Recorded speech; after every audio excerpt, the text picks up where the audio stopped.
Ngayong araw, pupunta tayo dito sa Amoranto Sports Complex. Lalangoy tayo dito sa bagong renovate na Olympic-size swimming pool nila.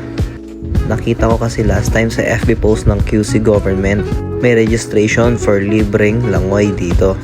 Ayun nga, napagalitan pa ako kasi yung short ko daw hindi pwede sa pool. Pero pinagbigyan muna ako. Bale, first time ko nga pala lumangoy sa ganito kahabang swimming pool. Ayan o, lumalangoy ako. Parang tanga. Actually, ini-enjoy ko lang din talaga yung experience na to. At the same time, learning experience na rin. Why not? Libre naman, di ba? Ayan na, tumalo na yung balyena.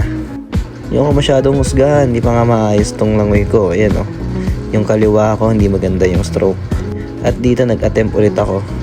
So ngayon, na-realize ko na kaya pa naman pala yung 25 meters. By the way, yung haba pala ng pool is 50 meters. So that's Olympic size. Dito sa may right side, meron pa tayong warm-up pool na 25 meters. Pero kasi pagdating ko, ito daw yung dedicated na lane para sa mga nag-sign up. Hindi rin pala ako magaling talaga ng mangoy. Bali lakas ng loob lang yan na hindi ako malunod. Kasi meron naman ako mahahawakan sa magkabilang gilid. Ayun o, papunta na ako sa gilid para kumapit. At ito na nga, pabalik na ako. Buti kinaya ko. Pero kung kailan patapos na, dun ako napagod. Ngayon, muntik pa akong malunod. Ayun o, huli sa camera o.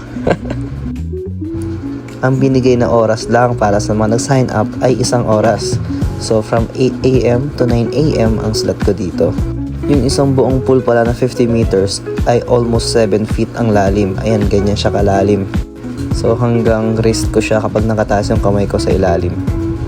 Ayan na, aahon na nga ako dito.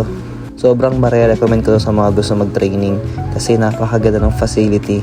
Napakaayos din ng CR. Komportable ka na makakapagpalit. Yun lang, maraming salamat.